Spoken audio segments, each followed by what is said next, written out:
সুপ্রিয় দর্শক, সবাইকে অসংখ্য প্রীতি ও শুভেচ্ছা জানাচ্ছি বিডি পলিটিক্স নিউজ ইউটিউব চ্যানেলের পক্ষ থেকে। প্রিয় দর্শক, আজকে আমি যে বিষয়টি নিয়ে আপনাদের সামনে কথা বলবো, বাংলাদেশ প্রধানমন্ত্রী তারেক রহমান তিনি চীন সফর করছেন। সেই চীন সফরে চীনের যিনি প্রেসিডেন্ট শি জিনপিং রয়েছেন, তার সঙ্গে যে সমস্ত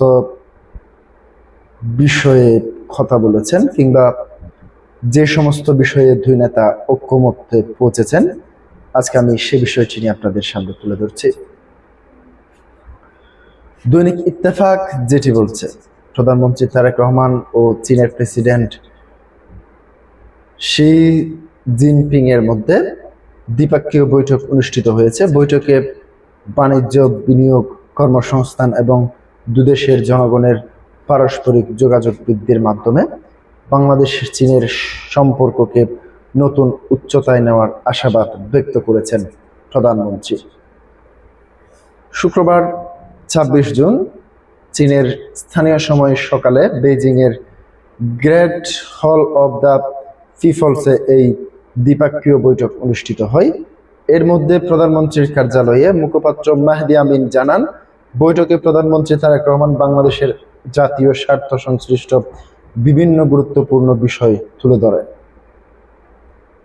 মেহেদী আমিন বলেন, এই সফরের উদ্দেশ্য হলো বিভিন্ন ক্ষেত্রে বাংলাদেশ চীন সম্পর্ক আরো জোরদার করা, কৌশলগত সহযোগিতা থেকে শুরু করে বাণিজ্য, বিনিয়োগ, কর্মসংস্থান, উন্নয়ন প্রকল্প এবং জনগণের মধ্যে পারস্পরিক যোগাযোগ বৃদ্ধির মাধ্যমে দুই দেশের দ্বিপাক্ষিক সম্পর্ক নতুন উচ্চতায় পৌঁছাবে বলে প্রধানমন্ত্রী আশা প্রকাশ করেন। চীনের প্রেসিডেন্টের সঙ্গে বৈঠকের আগে একই স্থানে দেশটির ন্যাশনাল পিপলস কংগ্রেসের এনসিপির স্ট্যান্ডিং কমিটির চেয়ারম্যান ঝাও লেজি প্রধানমন্ত্রীর সঙ্গে সৌজন্য সাক্ষাৎ করেন। এদিন সকাল 9:30টার দিকে চীনের ঐতিহাসিক তিয়ানআনমেন স্কয়ারে অবস্থিত স্মৃতিস্তম্ভে পুষ্পস্তবক অর্পণ করেন দেশটির বীরদের প্রতি শ্রদ্ধা জানান প্রধানমন্ত্রী তারেক রহমান। এ সময় দুই দেশের জাতীয় সঙ্গীত পরিবেশন করা হয় এবং বিয়োগলের করুণ সুর বাজানো হয়। পুষ্পস্তবক অর্পণের পর প্রধানমন্ত্রী কিছুক্ষণ নীরবে দাঁড়িয়ে চীনের বিপ্লবী বীরদের স্মৃতির প্রতি গভীর শ্রদ্ধা জানান। এ সময় প্রধানমন্ত্রীর সঙ্গে উপস্থিত ছিলেন তার সহধর্মিণী ডক্টর জুবাইদা রহমান এবং পররাষ্ট্রমন্ত্রী ডক্টর খলিলুর রহমান, তথ্য ও সম্প্রচার মন্ত্রী জহিরুদ্দিন স্বপন, পানি সম্পদ মন্ত্রী শহীদ উদ্দিন চৌধুরী এনি, প্রধানমন্ত্রীর অর্থনৈতিক উপদেষ্টা রাশেদ আল মাহমুদ